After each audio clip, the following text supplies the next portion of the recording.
How much uninsured motorist property damage coverage should I get? Are you wondering how much uninsured motorist property damage coverage you should have? Let's break it down in a straightforward way.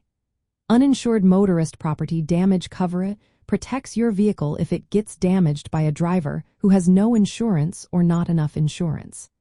This type of coverage is important because it can save you from paying out of pocket for repairs or replacement costs. When deciding how much coverage to get, consider a few key factors. First, think about the value of your vehicle. Ideally, your uninsured motorist property damage limit should match or exceed the current market value of your car. This ensures you can fully cover repair or replacement costs if an accident occurs. Next, evaluate your deductible. If you have collision coverage with a deductible, your uninsured motorist property damage can help cover that deductible if the other driver is uninsured. It is wise to choose a limit at least equal to your deductible amount. For example, if your deductible is $500, aim for a limit of at least $500.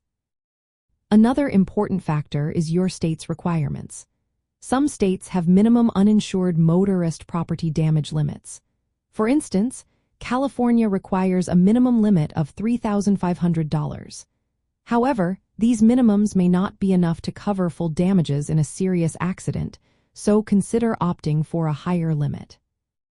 Also, think about your financial protection. Higher uninsured motorist property damage limits provide better financial security but can come with higher premiums. It is smart to select the highest limit you can afford to avoid large out-of-pocket expenses after an accident.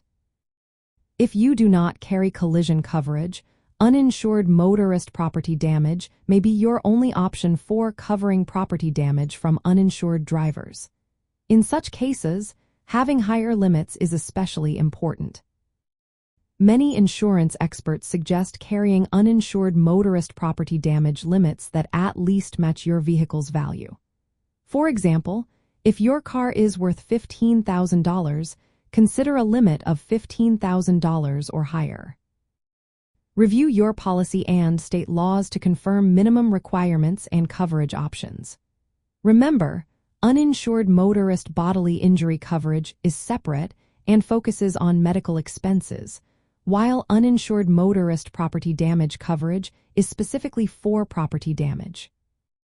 In summary, the amount of uninsured motorist property damage coverage you should get depends on your vehicle's value, your collision deductible, and your state's requirements.